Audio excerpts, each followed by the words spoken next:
Good afternoon. Hope you're having a great week. It is Thursday, March 16th, 6:45 p.m. Central Daylight Time, local time here in Grand Forks, North Dakota.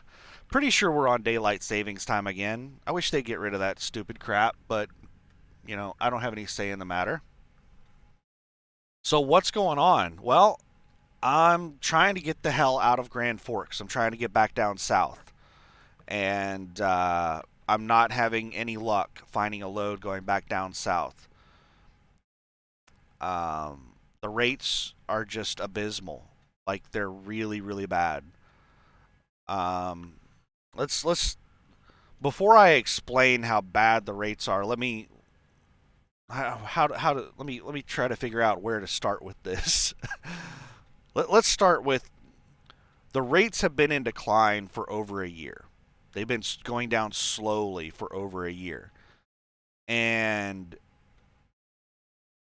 recently, over the last couple of months, because whenever you use a term that's relative, like recently, I think you need to, like recently, does that mean the last couple of minutes, the last couple of months, the last couple of years? It's a relative term. You need context to define that. So when I say recently, I mean the last like 3 months. The rates have gotten to a point where what loads are paying right now are about what it costs to operate the truck. Yes, you can find loads that pay more than that, and yes, you can find loads that pay less than that. But like the average that the loads are paying are somewhere right around the ballpark of what it costs to move the truck down the road. And what does it cost to move the truck down the road? Let's do some math off the top of our head. Just thinking about what does it cost to move the truck down the road? Well, fuel. What does it cost in fuel price to move the truck down the road? What is your rate per mile in fuel cost to move the truck down the road? Well, that varies based on what you're paying for fuel. But let's say that you're paying about $4.50 a gallon, and you're getting on average 7 miles per gallon. That is 64 cents per mile fuel cost.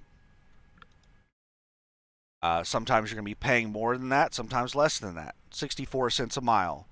So let's go with 65 cents a mile for easy math. Let me break out a notepad here. I should do this in a spreadsheet like Excel, but I don't want to bust out Excel. I don't know if I have a scene set up for Excel. So 65 cents a mile fuel costs. And let's say that your fixed costs are, I don't know, if fixed costs vary wildly. Like my fixed costs are probably about $200 a week, $150 to $200 a week fixed costs. But I have some of the lowest fixed costs of anybody in the industry. Um, your average like lease driver, which is the majority of your owner operators, probably has on average about, I would say, $1,200 a week fixed costs.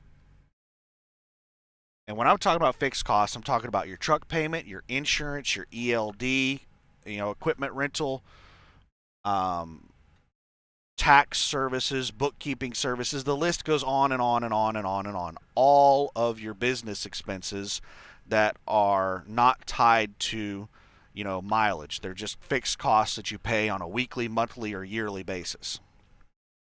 So let's go with $1,200 a week fixed costs. And you have to base it on a mileage, and I always do everything on 2,500 miles. 2,500 miles is a solid week. So 1,200, that's 48 cents a mile. And now, what about your costs? What does it cost you? Like, what do you have to pay yourself?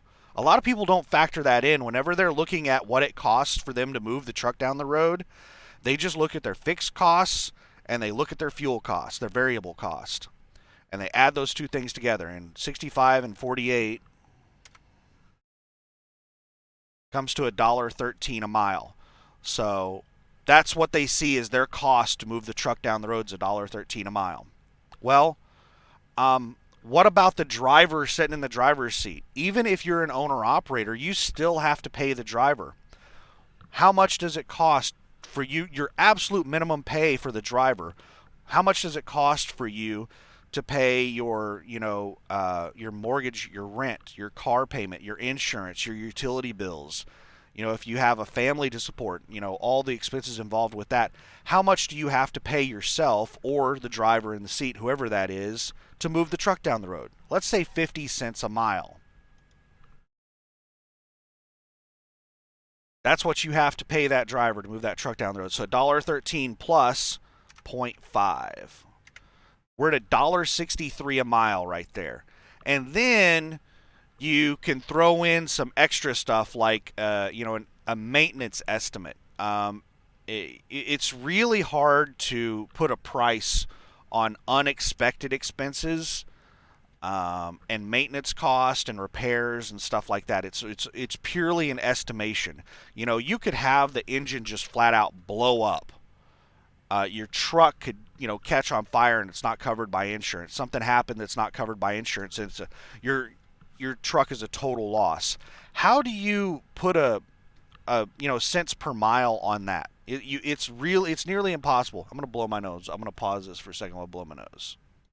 All right, it's nearly impossible to put a figure on that. A lot of people will put, like a lease company will charge you like 12 cents a mile maintenance cost or a maintenance fund or some shit like that. It may be much, much more than 12 cents per mile, or, it may be less than that. But the like 12 cents a mile maintenance fund, that right there is just mainly to cover tires that need to be replaced. Like expected maintenance, preventative maintenance and tire replacement. That's what that 12 cents a mile is for. So we're at $1.63 a mile right now. You could easily tack on, another 20 or 30 cents a mile for maintenance, repairs, and unexpected expenses. The sky's the limit on what you want to put on that. But at minimum, I would say, yeah, like 12 cents a mile is the absolute bare minimum for maintenance, repairs, and unexpected expenses. And if we just put 12 cents a mile on that $1.63, we're at $1.75 a mile to move this truck down the road. $1.75 a mile. Absolute minimum to move one of these trucks down the road for your average owner-operator. $1.65 a mile to move the truck down the road.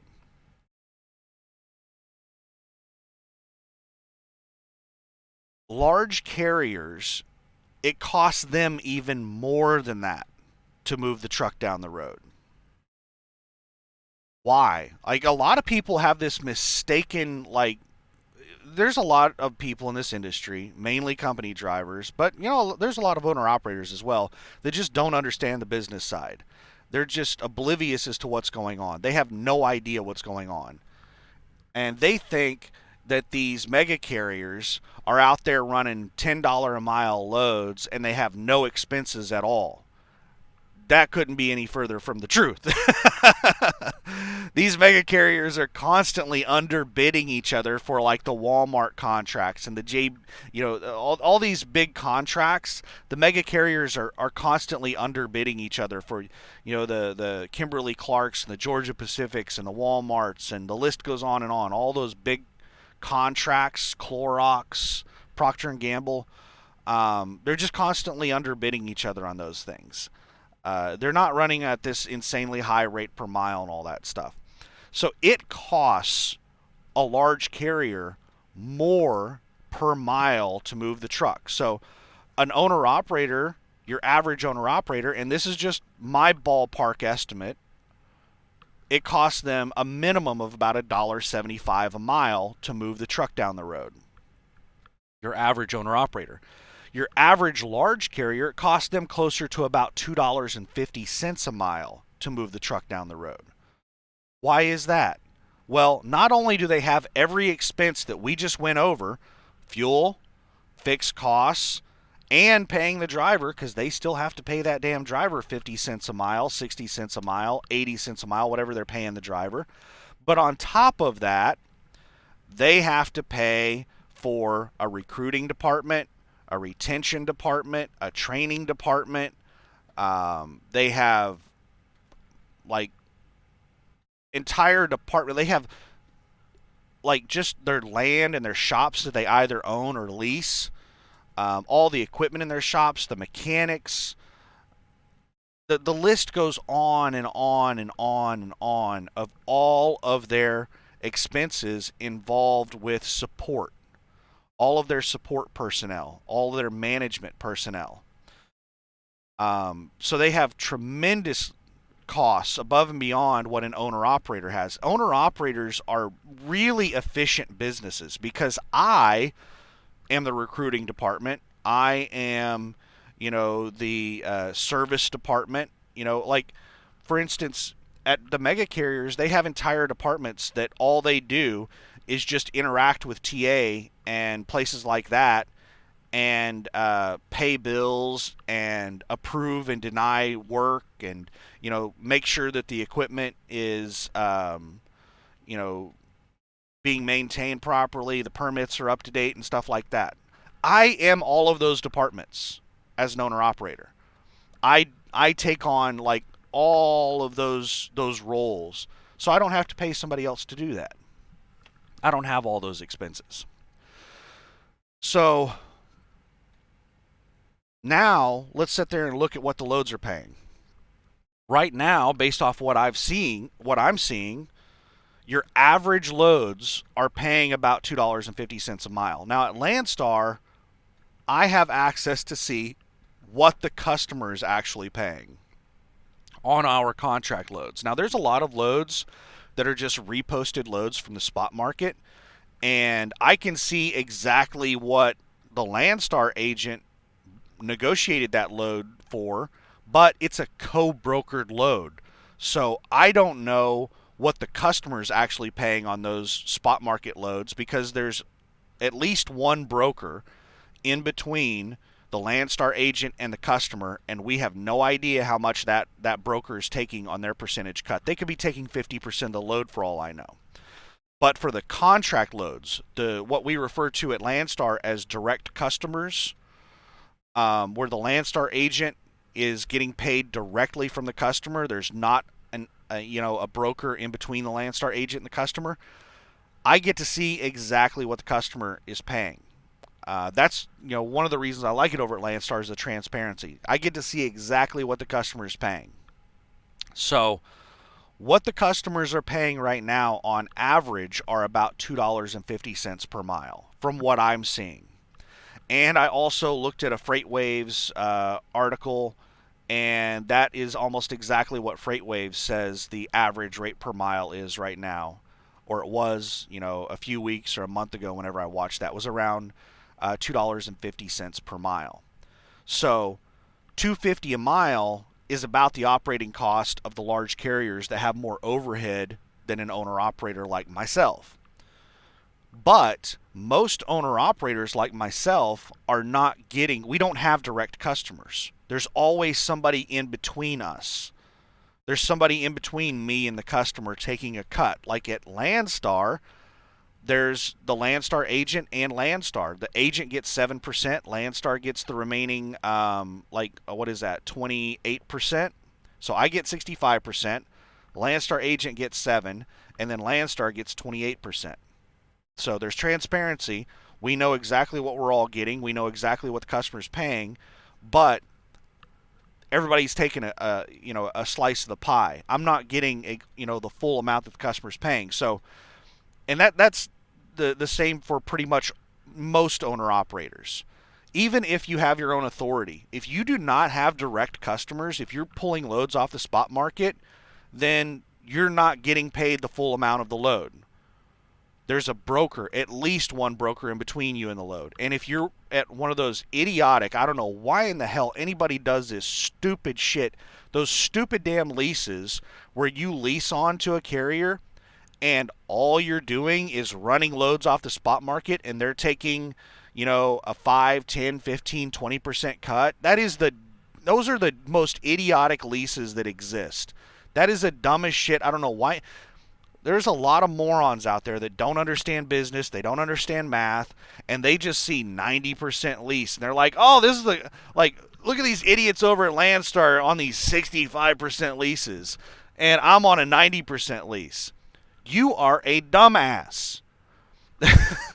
There's a broker taking a huge cut off that load, and then you're getting 90% of that. You're probably getting 50% of the load. It's absolutely crazy. Like those are the worst leases that exist. Is someone that just charges you like 10 to 20% to use their carrier authority, and all you're doing is running spot market loads. Go get your own authority if you're going to do that. That's just dumb. If they're not providing access to direct customers, don't lease to them. So anyway, I got sidetracked there. I forgot what in the hell I was talking about. All right. What I'm trying to do is break down how it adds up to being the operating cost of the truck. So the average loads, what the customer is actually paying on average right now is about $2.50 a mile, which is the operating cost, in my opinion, of the mega carriers. It's about $2.50 a mile for them to move the truck down the road in current market conditions. Now, once you take all the percentage cuts away, how much does somebody like me, an owner operator like me that doesn't have direct customers, how much do we make? We all, whether you're getting a 90% contract or you're on a 65% contract at Landstar, it doesn't matter what contract you're on or who you're with. What you're actually making after all, the brokers take their money is we're all making about the same. We're all making roughly somewhere in the ballpark of about 70% of the load. So 2.5 times 0.7 comes out to $1.75. So what the customers are actually paying is about $1.70 or is about $2.50 a mile, which is what the mega carriers that have direct customers are getting per load. What most owner operators are getting per load is about 70%. It doesn't matter if you're on a 65% contract or a 95% contract. What you're getting on the load is most likely around 70% if you knew exactly how much the customer was paying, and you take that and look at exactly what you're getting paid on the load, you're getting about 70%. So what owner operators like myself are getting is about $1.75 a load on average. $1.75 per mile on average right now on the loads. And that is about what our operating cost is.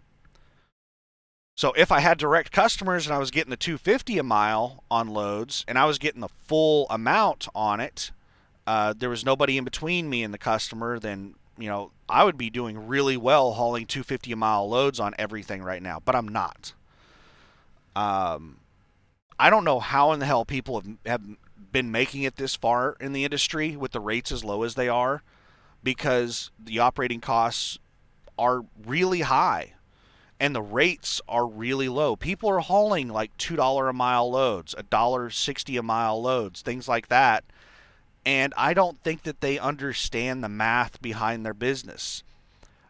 There's people that have much, much, much higher operating costs than even the $1.75 a mile that I just added up right there. I think that's somewhere around average. My operating costs are much lower than that, and I am struggling right now with these rates. I can't imagine what it's like with these people that have, $1,200, $1,800 a week fixed costs. One of my trainers at the CDL school, he quit the CDL school and went to work for a prime subcontractor, Prime Incorporated subcontractor, after I, graduated out of CDL school. And, he was messaging me about it and everything. I think he went back to becoming an owner operator because I was in CDL school. I was talking with him about becoming an owner operator and told him about my plan of becoming an owner operator and, all the stuff. And all he heard was owner operator and big money. And he used to be an owner operator before, and he was like, "Oh man, I miss making that big money." And he didn't listen to a damn thing I said about how I was going to do it, about how I talked about keeping my expenses low and my revenue high and all that stuff. And he was dumb. He went out there, prime subcontractor, and he was like, "Oh, I want a Kenworth, and I want every option." And he like got the most expensive Kenworth he could possibly get, and he did a standard lease, not a lease purchase, until he saved up. He did that for like 2 or 3 months until he saved up like $15,000 or whatever it is that Prime requires for you to put a down payment on to do a lease purchase. And he put that down payment and he switched over to a lease purchase. And when he switched over to the lease purchase, he got like the Kenworth with every option available. He told me his weekly fixed costs were $1,800 a week. He did that for a couple of months and he quit and went back to being a CDL instructor. Uh, he said that he just wasn't making any money. He was breaking even every single week. He was just breaking even. So, like, there's a lot of people out here that are in this industry. This is one of the easiest ways to become a business owner. It's not easy. Don't get me wrong. It's not easy to become an owner operator. It's not easy to get your CDL.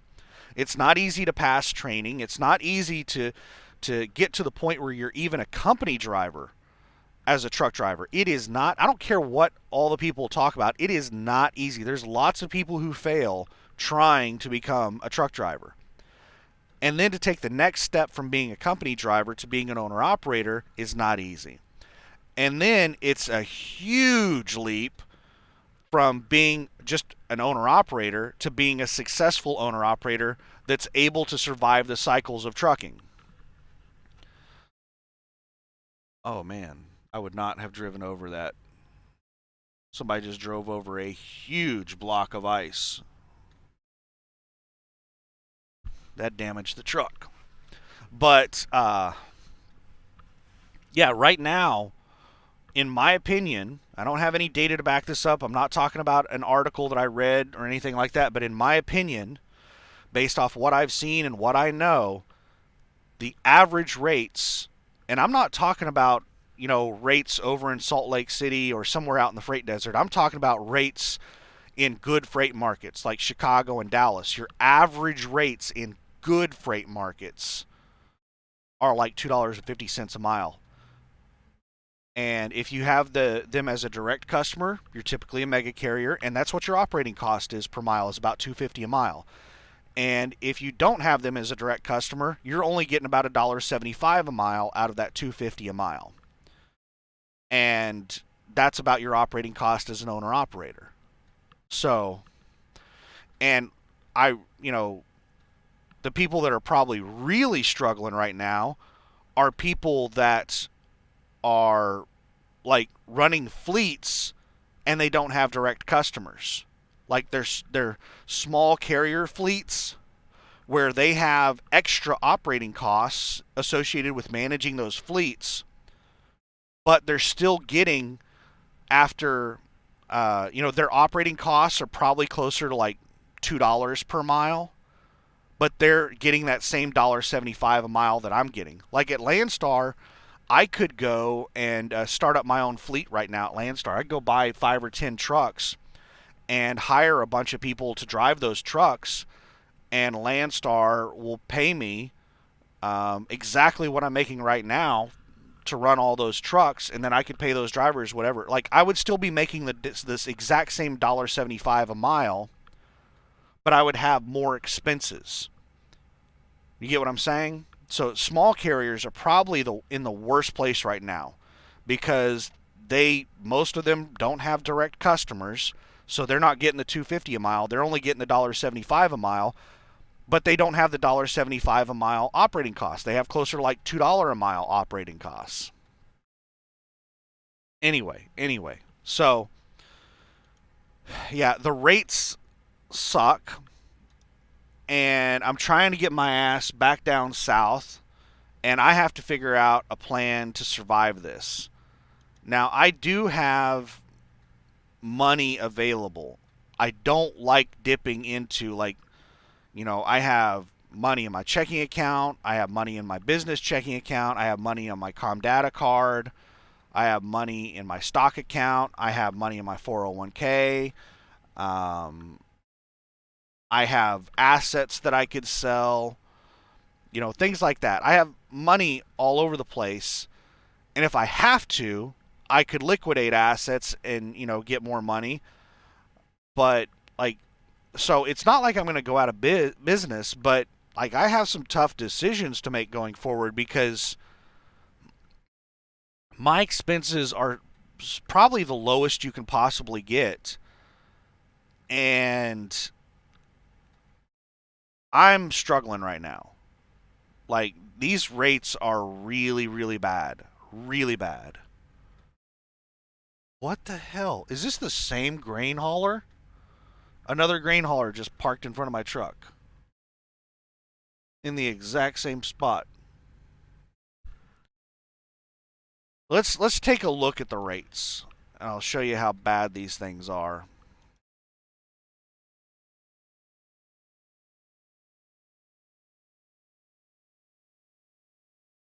I don't know how well this is going to work because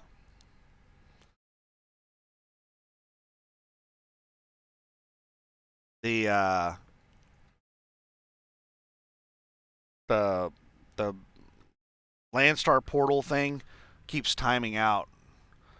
All right, let's go to this. All right, so this is like the total number of loads based on market. Houston has been the top market. Houston and Chicago, those have been the top two markets for a long time.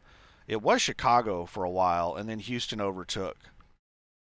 Um, but what you don't see on this list that you normally see is Los Angeles. Los Angeles is usually number one on this list, and they're nowhere on the list at all. Now, there are still a lot of loads coming out of Los Angeles, but Los Angeles is not a place you want to be. Basically, you don't want to be on the western half of the United States. Draw a line down the 2935 corridor, and you do not want to go west of that. It is a freight desert all the way to the coast, and the only thing that makes the western half of the country worth running is Los Angeles. And freight is bypassing Los Angeles. Freight coming out of Los Angeles pays crap, so it's not worth it to run in the western half of the U.S. right now, unless you have some type of like dedicated contract or something. If you're running spot market loads, it's not worth it. All right, what search do we want to do? Let me pause this while I go to. Well, let's just go to this one first. All right, so this is my central corridor search, where it's basically just running north-south in the central U.S., up and down the 2935 corridor. And I normally set my minimum rate per mile to $3.50 per mile, but almost nothing would show up if I did that. So I had to lower it down to $3.20 a mile, and I was still getting almost no load alerts. So then I had to lower it again, and then again, and then again, and now it's down to $2.70 a mile. Where's it at? Right there. $2.70 a mile, and a minimum. I normally have this set at a minimum of $2,500. I dropped it down to a minimum of $1,500. So basically, I have it set up to show me any load that I can haul as a solo dry van up and down the central part of the U.S. That's a minimum of $2.70 a mile and $1,500. So $2.70 a mile. How much do I make on $2.70 a mile? 2.7. Let's do times 0.7, because I get 65% plus 100% of the fuel surcharge, and that usually comes out to about 70% of the load, somewhere in that area. It varies based on fuel surcharge, how much the fuel prices are. But that's $1.89 a mile gross to the truck is what I would make if I hauled a load for $2.70 a mile. So let's see what we got here.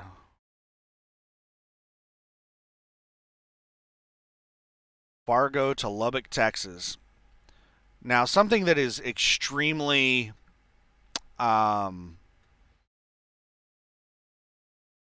misleading on this load from Fargo to Lubbock, this 287 per mile, is extremely misleading. The mileage is closer to about 1,400 miles on this load instead of 1,100 miles, because the route that they're using to come up with this mileage, they're basically drawing a line from Fargo straight across to Lubbock.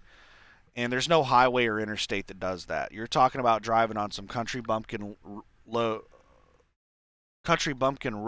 Sorry, the guy next to me was pulling out. And thank God he had a reefer unit that was so loud. I don't think you could hear it on this mic because this is like a really nice Sennheiser mic. And I have all kinds of noise canceling stuff going right now. But oh my goodness, like it was hard to sleep with that reefer parked next to me. I normally don't mind reefers, but that one, it sounded like a two-cylinder lawnmower that was in the cab. It was so loud. But yeah, this 287 a mile is extremely misleading. Uh, the mileage is much higher than this on this Lubbock, Texas. So Grand Prairie, Texas, Perham, Minnesota to Grand Prairie, Texas.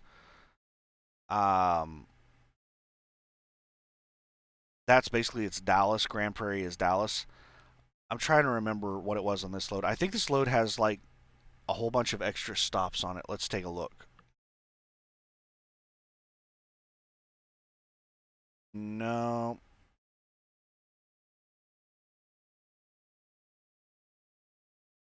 no, no. It doesn't pick up until the 20th, so it's 4 days from now.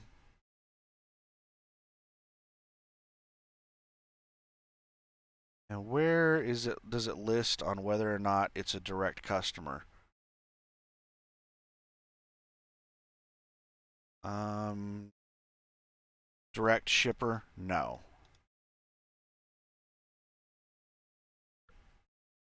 I normally only haul direct shipper loads because if it doesn't say direct shipper, then you're hauling some spot market load, and it's always been drama hauling spot market loads. That's a decent load, but it's a pretty big deadhead to go pick that up. And then, running at basically cost, running at a cheap load, and I have to deadhead a couple 100 miles to go pick it up. Let's see, Fargo to Dalton, 394 a mile, but it's only 660-mile load, Dalton, Nebraska. Is this the one that has like 10 extra stops on it? There's some load that they just keep reposting over and over. Pallet jack required. So this is a driver unload. Oh, Dalton, Nebraska, if I remember correctly, is out in the middle of nowhere. Yeah, it's way out in the middle of nowhere. On 80.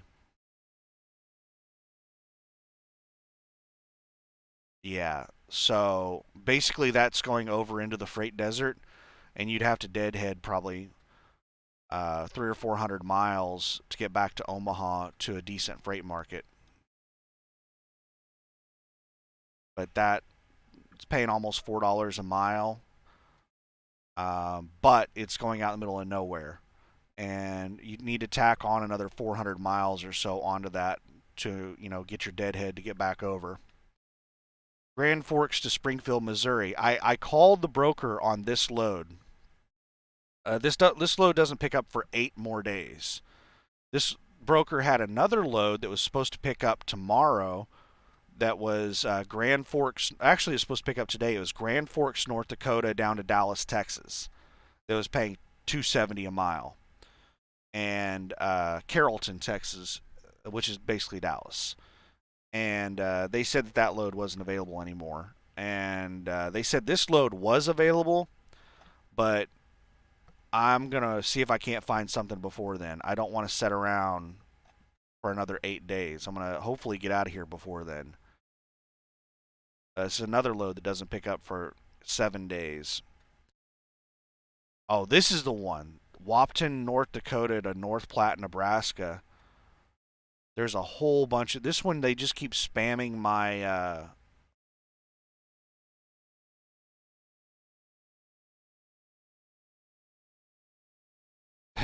If you are a new agent who will take. If you are a new BCO and looking for an agent who will take care of you, finding a load, I will be glad to help you. Only 4853 van and reefer. So this is someone saying that they're gonna. This is probably a new agency.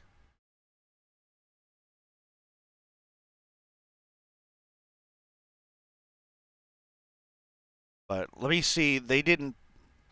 Let's look at another listing for this. Oh crap! This is a multi-listing.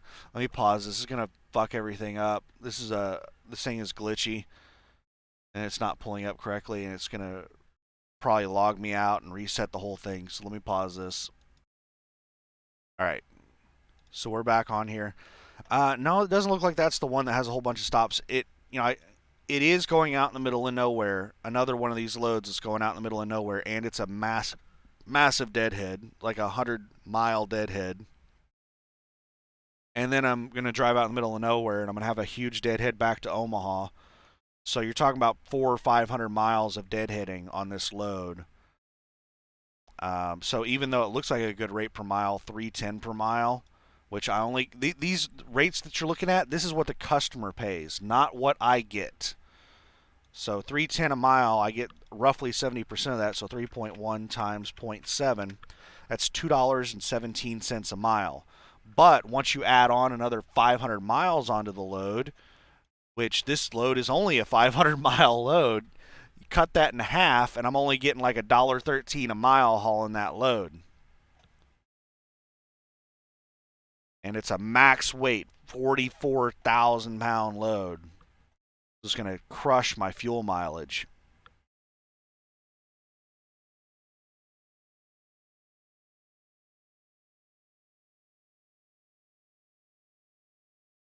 But yeah, these are the rates that we're dealing with. All of these loads that look decent, that are paying $3 a mile approximately, the mileage is very misleading on them. Either because of the route that you have to take, like it's not realistic for a truck to take the routes that they're basing these mileages off of, or these loads are going out in the middle of nowhere and you have like a 300 or 400 mile deadhead after you deliver the load to get your next load. So once you tack on all those deadhead miles to these loads, all of these loads are paying like $2.50 a mile or less on the full rate. Um, so yeah, these are all really bad loads.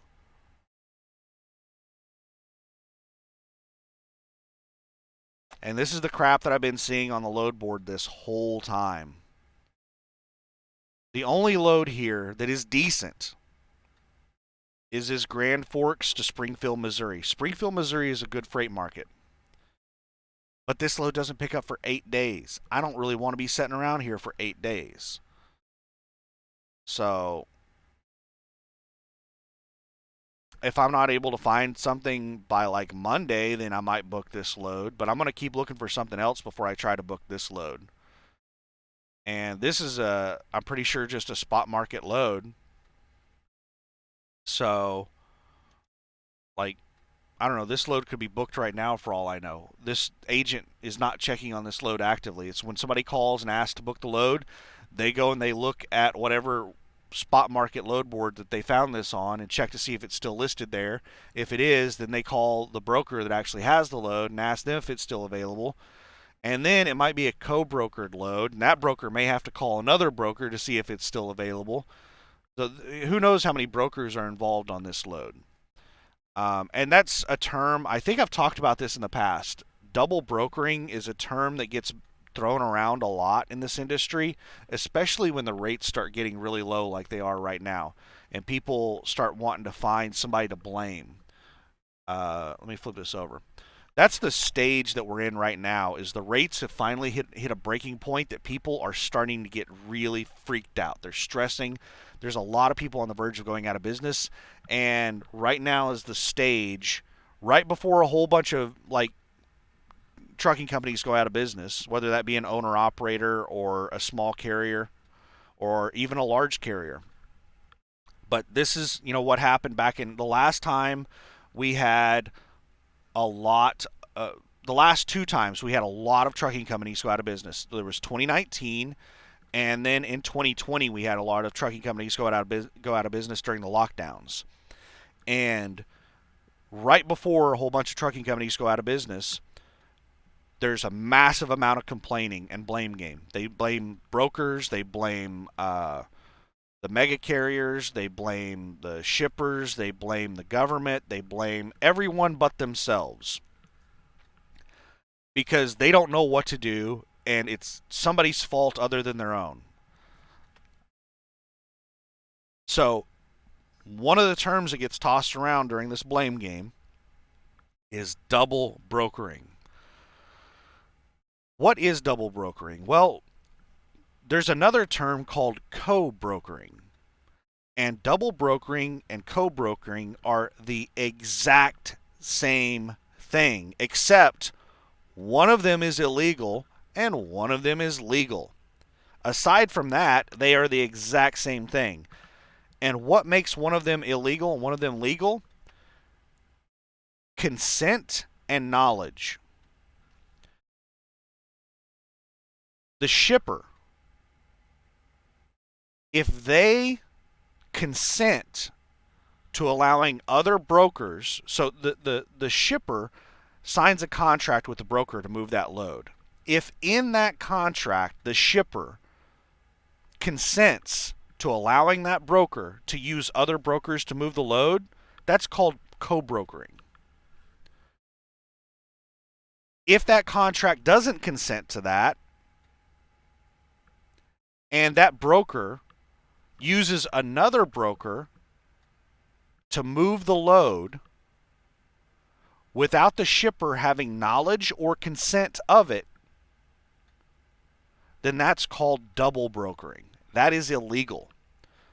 So, from our perspective as, owner operators and company drivers, like, this doesn't fucking matter to company drivers. But as owner operators, double brokering and co-brokering has absolutely nothing to do with us. Double brokering is illegal to protect the shipper, not us. It's to protect the shipper. It has nothing to do with us as owner operators.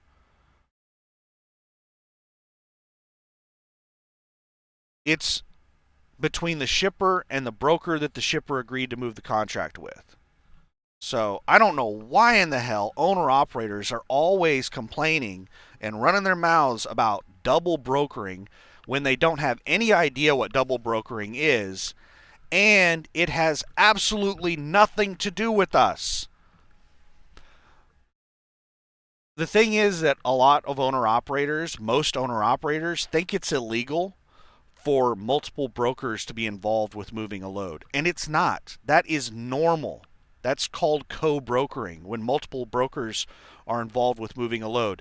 And every one of them's taking a slice off the pie. And owner operators think that's illegal. And it's not. That is completely legal.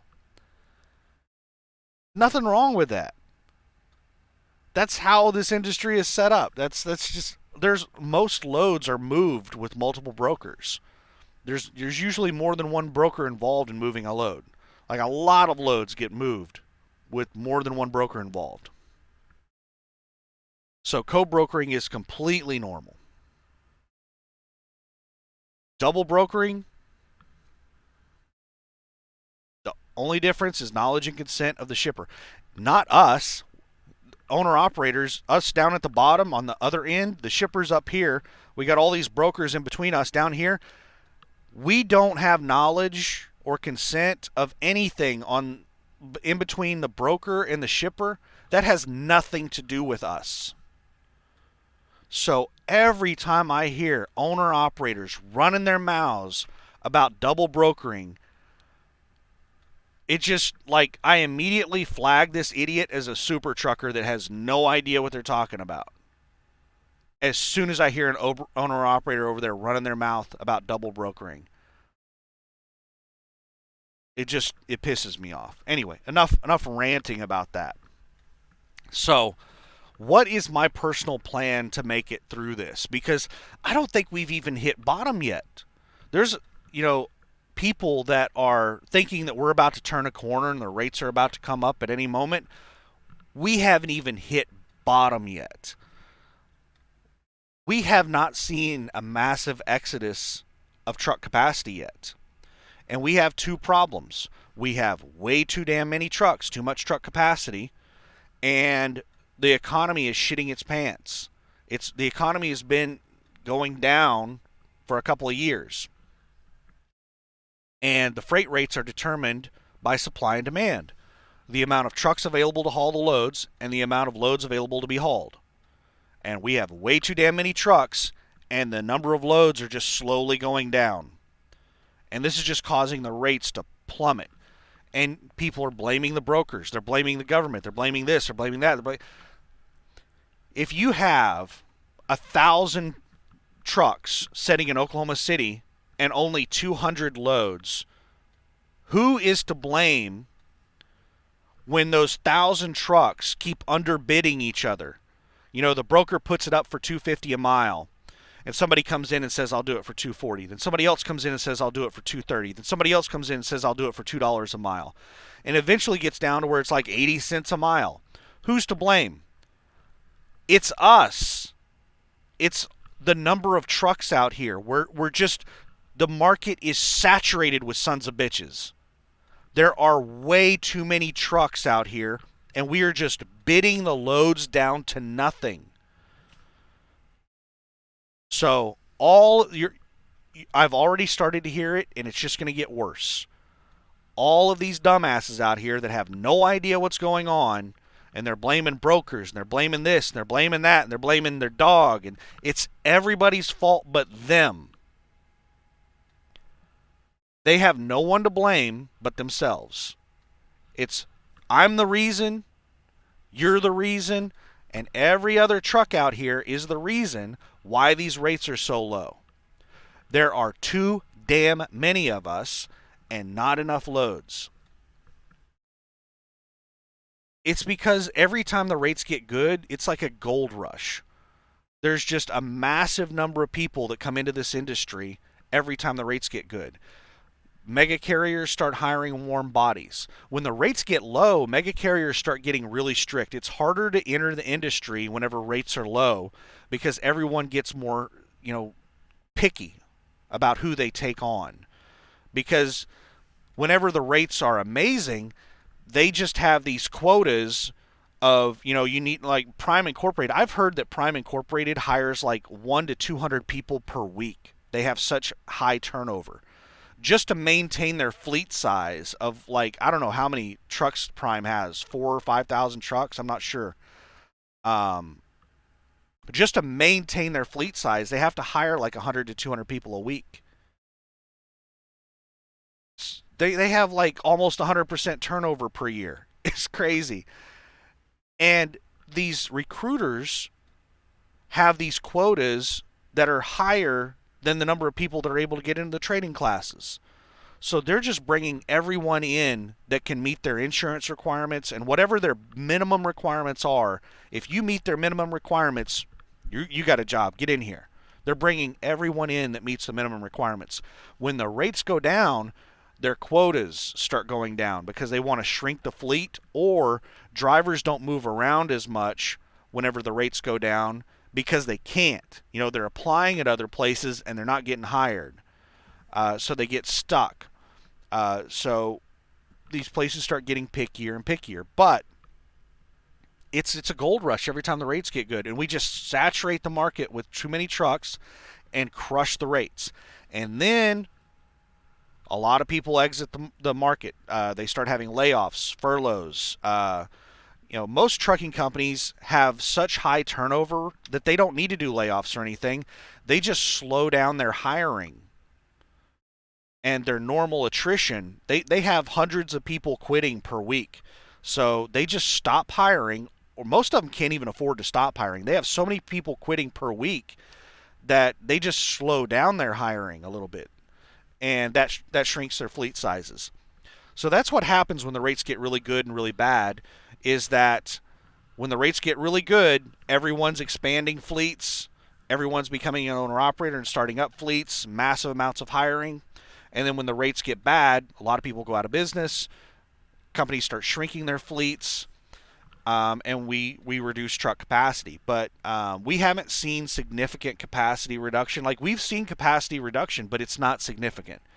And we've also had freight rates going down or not freight rates going down, freight volume going down because the economy is going down. So we need to get rid of a huge amount of truck capacity. And we've seen, a decent amount of truck capacity disappear over the last year, but it's nowhere near enough, especially with the failing economy and the significantly dropping freight. And there are so many people who just are oblivious as to what's going on. There was somebody that posted on the truckers subreddit asking why the rates are so low. And the truckers subreddit is full of super truckers and company drivers that have no idea what they're talking about. And somebody replied and said, "Oh, this is the quarter of the year that's always slow. It'll pick up in the spring." Do you have any idea what you're talking about? Like this like, oh my goodness, like talking to these people is just, there's so many people in this industry that have no idea what's going on. It's really sad. If we had better business owners in this industry, it would be better for all of us because they would be negotiating better rates, they would have better business structure, like everything would be better if we had better business owners. But there's so many, it's so easy. This is one of the easiest ways to start up a business. It's one of the lowest cost of entry to start up your own business. But it's still not easy to do, especially when the rates get bad. When the rates are like at all-time highs, any idiot can run a trucking company when rates are at all-time highs, which we were at for a year or two. But once the rates go down, once we enter, a freight recession or whatever you want to call it, that's when you figure out who in the hell can run a business and how the business is set up. And we had a lot of people come into this industry when, the rates were at all-time highs, the expenses were also at all-time highs. Like the cost for used trucks were costing as much as a new truck. The cost of an APU almost doubled in the course of a couple of years. Like a Carrier APU, well, not doubled. It went up 1.5 times, a little over 1.5. Like whenever I first got into the industry in 2020, a Carrier APU. Well, okay, let's start out with Thermo King. Thermo King was like $12,000, fully installed, brand new Thermo King APU. A Carrier was 10, and the off brands were about $8,000. These are fully installed prices. Last time I checked, which was like a year ago, Thermo Kings were now upwards of like $17,000, $18,000. Carriers were around 15. And the off-brand shit, like Green APU and things like that, were up around $12,000, $13,000. So you have people that became owner-operators during that period when the prices went through the roof, and they were paying like $100,000 for a used truck. They were paying like $15,000, $20,000 for an APU. They have all these insane expenses. And do you think these people had cash to pay for this shit? No. They financed all this stuff.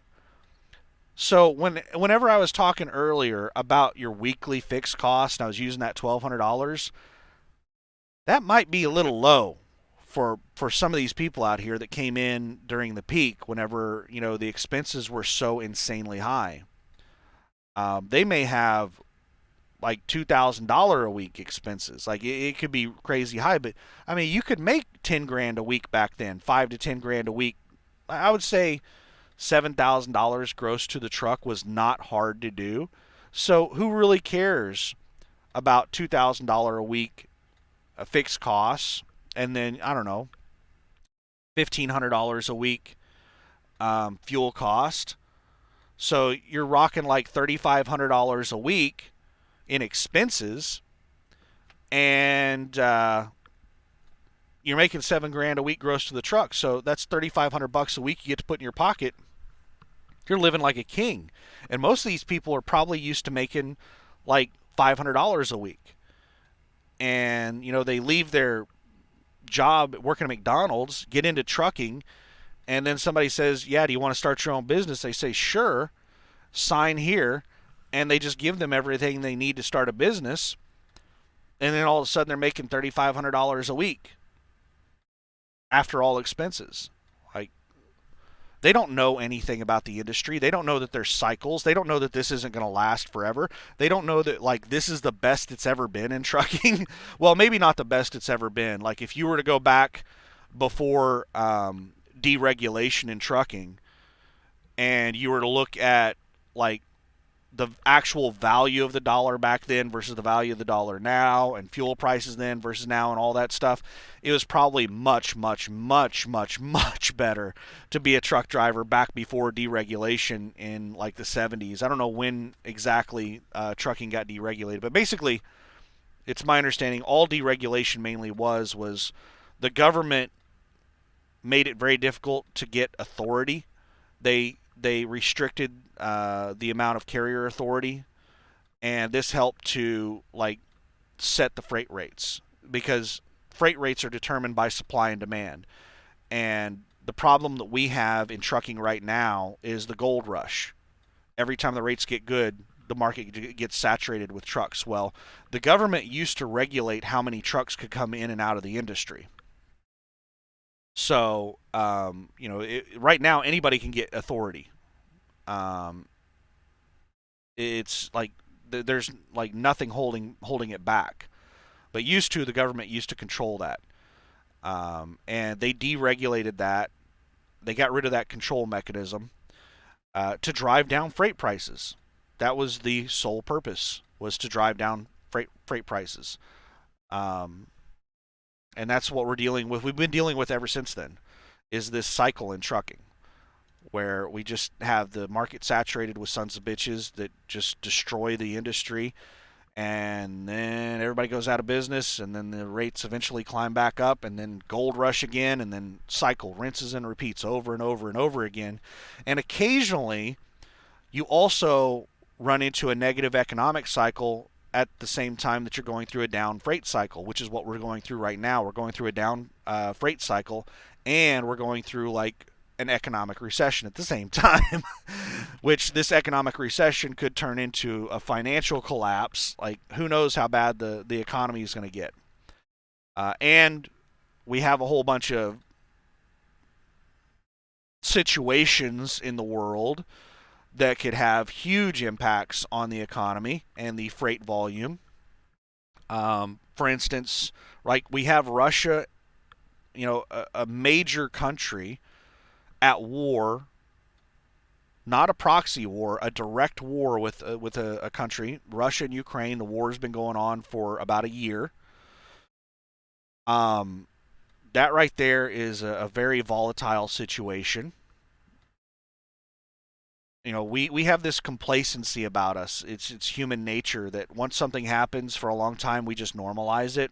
But Russia and Ukraine being at war is not normal.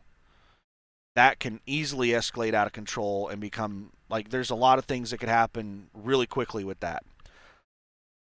Two other major situations that are like on the precipice of happening: Israel and Iran. Israel has stated for a long time that they will not allow Iran to develop the capacity to send a nuclear missile to Israel. So I'm pretty sure they already have the capability to launch a missile to Israel. They're just lacking the nuclear material to do it. And I, read news articles and stuff over the past few weeks that Iran is within like a month of having the capability of nuking Israel. And it's my understanding, I'm not a big like geopolitical person. I don't understand everything. I have a basic understanding of a lot of things, but it's my understanding that Iran is a theocracy. Basically, there's a religious leader that is the head of Iran, and their religion is that they believe it's their duty to bring about the Armageddon or whatever their religion calls it. And they think that nuking Israel is what will bring about this Armageddon or whatever. So, like, that is really scary for a country to be ruled by a religious leader, and their religion has this apocalyptic, like, thing about it to where they feel that, like, it's their. Like, have you ever tried to have a rational conversation with somebody about religion? You can't. You can't have a rational conversation with somebody about a belief system. If they believe that, no matter how crazy it is, that's what they believe. And Israel is one of those countries that, if they say that they're going to do something, they're one of those countries I believe that they're going to do it. The United States, nah. If the United States sat there and said they were going to do this, I don't know, small chance. I don't believe everything coming out of the U.S. government. I don't really trust them. But when Israel says that they're going to, attack Iran before they have the ability to fire a nuclear weapon at Israel, I believe them.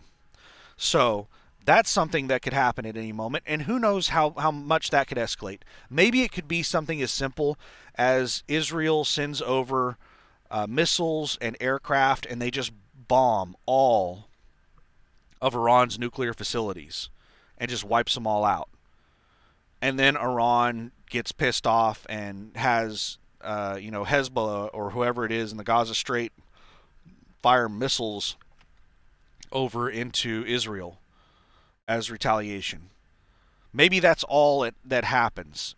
And, there's outcry in, the global union, the world council, whatever the hell it's called, the world government place.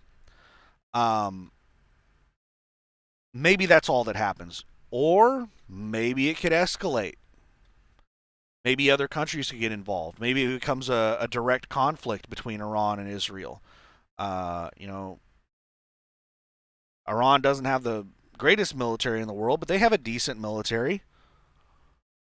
Israel could probably kick their ass, but everybody in that region hates Israel. So Iran might have a whole bunch of people join in with them. Who knows how that could escalate out of control? At a minimum, it could disrupt the flow of oil around the world. But anyway, that's enough about that one. The other situation is China and Taiwan. China is another country that said that they're going to do something, and I believe them. They said they're taking back Taiwan. That's it. They're taking back Taiwan. They have been doing a lot of things in preparation to take back Taiwan. They've been planning this for decades. They wanted to have regional dominance so that the United States couldn't come in and just push them around within their region whenever they invade Taiwan. So they've been building up their military for the last several decades, building aircraft carriers, missiles capable of taking out capable of taking aircraft carriers out. They're anti-aircraft carrier missiles and stuff like that. I don't know why people do this shit. Like, this guy's backing in the spot right next to me, but he pulled like all the way across the parking lot. Now he's backing up like 3 truck lengths across the parking lot to back into the spot next to me.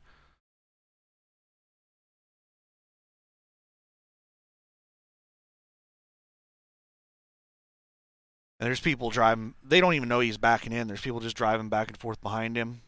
And oh shit, is this a damn student backing in next to me because there's somebody out there giving him directions?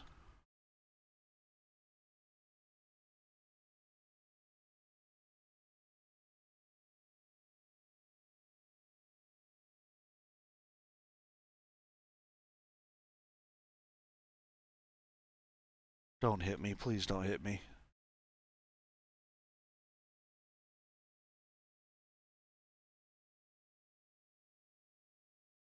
This idiot's doing basically a blind side back next to me, and it's really stressful. Well, he just set his brakes and he's getting out. He doesn't trust whoever this person is that's giving him directions. That's a good sign. I think it's just some random person that was out there like trying to give him direction. But this guy just set his brakes and came over to where he could see what exactly how he was set up. So okay, I'm getting some confidence here because this guy's doing exactly what I do whenever I'm doing a blindside back. I just back up like 5-10 feet at a time, set my brakes, and then I'll like look out the passenger window, or I'll get out of the truck and walk around and get and figure out exactly what's going on. I don't trust anybody giving me directions. I completely ignore people that are giving me directions unless they're telling me to like stop. I'm about to hit something. Whenever they're telling me to turn or do anything like that, I completely ignore them because most people out here don't know what in the hell they're doing. Number one. And number two, if I do what they say and I hit something, they're just going to walk off or they're going to be like, why in the hell did you do that? And I'm like, because you're sitting there fucking telling me that I had plenty of room. So, yeah, it's,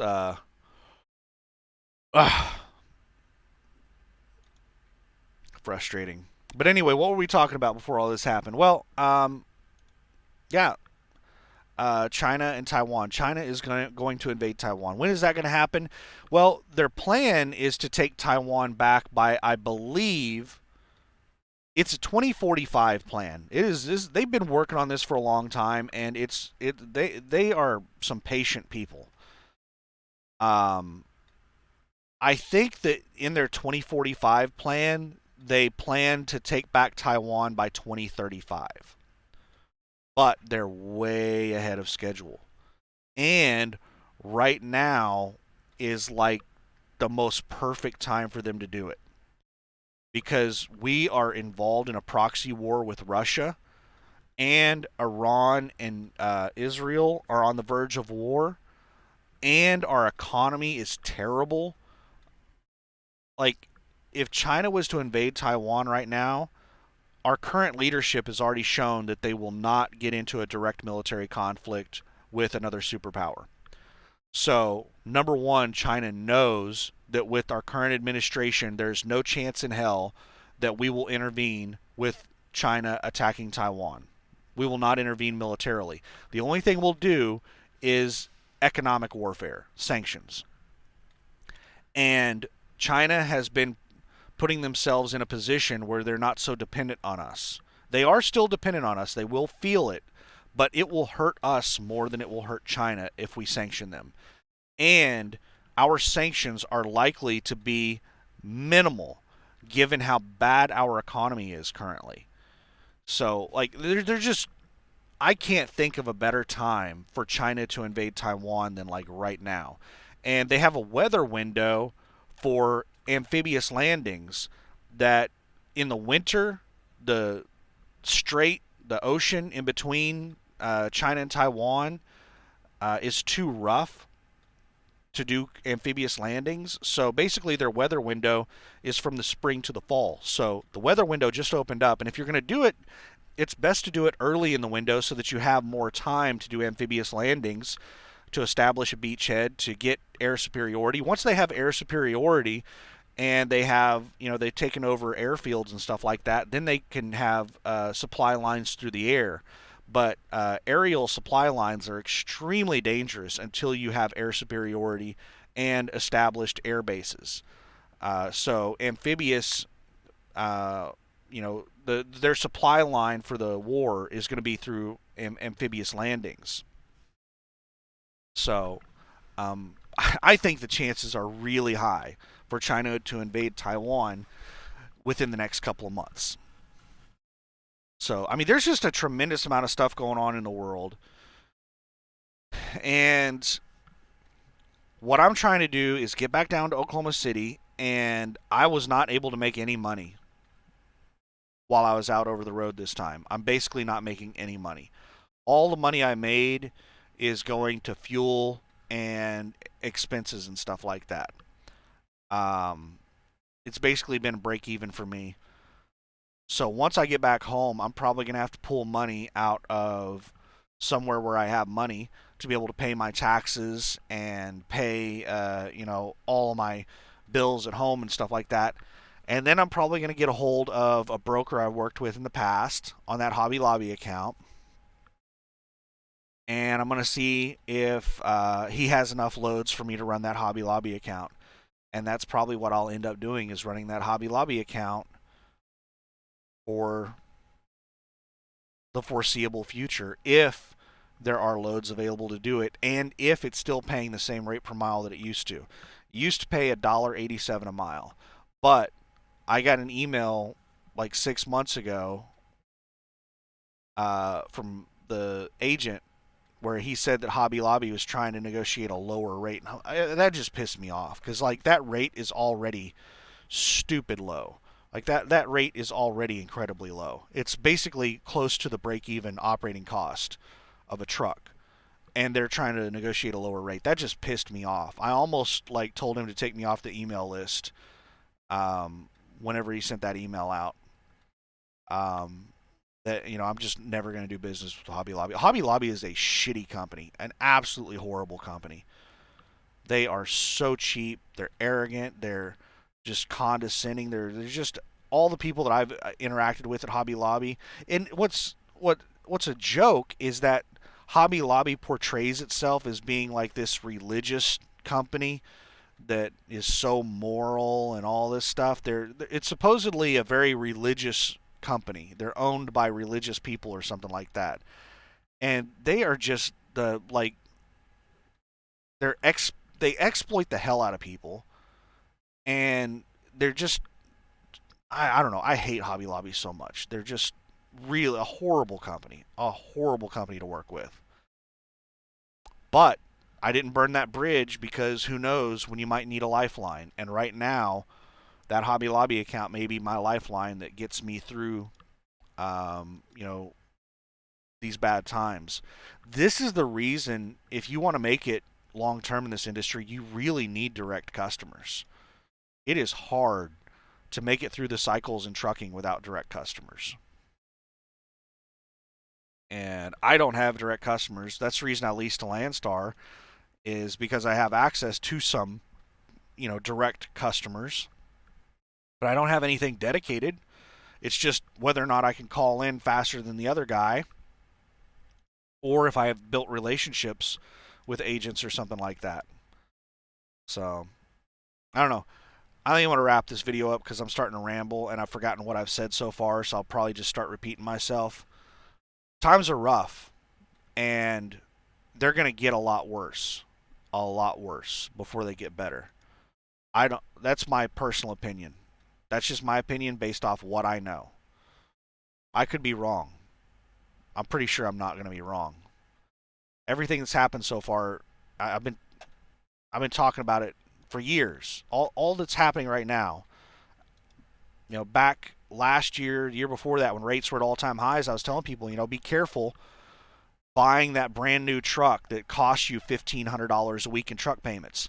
Be careful with getting your expenses too damn high. I tried to tell people that the this industry works in cycles and the rates are going to go down and you need to set up your expenses and your business so that you can survive the bad times. Anybody can make it in the good times in this industry. Be careful with getting your expenses too high. And I told people to make moves if you need to make moves. Get in a position to ride it out in the bad times. I said, me personally, instead of getting my own authority, I chose to get with Landstar so that I have access to contract freight during these rough times so that I'm not out there and the only thing I have access to is dollar a mile freight on the spot market. Like, I would go out of business if that's all I had access to right now. So, I've been telling people this is going to happen, and I said the best case scenario was that there's a dramatic drop in rates over a short period of time. People go out of business really fast. I said the worst thing that could happen is if the rates slowly decline and people just hang on by their fingernails forever. to the last minute. All these trucking companies will just stay in business, living paycheck to paycheck for as long as they can. They'll keep building up debt higher and higher until they finally go out of business. And all that will do is those of us that hopefully are going to make it through, it'll just drag the rates down really low for a long period of time, and it'll just eat up our savings like it's been doing to me for over the last year. Is these low rates have just been eating up my savings over the last year. Instead of having a quick drop in the rates and everybody go out of business within a few months, it's been a year of decreasing rates, and we still haven't seen a dramatic drop in the number of trucks. There's a lot of people freaking out right now. There's probably going to be a dramatic drop in the number of trucks in the near future, hopefully. But I mean, it's just dragging all the rest of us down with it. Is what's happening. It's happening so slowly that it's just dragging all of us down with it. So, yeah, I better end this and before I start ranting and raving too terribly much more. But hopefully you heeded my advice and you had you did what I said and not what I did, because I didn't get out and run my ass off when the rates were amazing. I got lazy. I came up with all kinds of excuses to sit at the house for long periods of time. I did put a little bit of money in the bank, but not nearly enough. I should have ran a lot harder back when the rates were at all-time highs.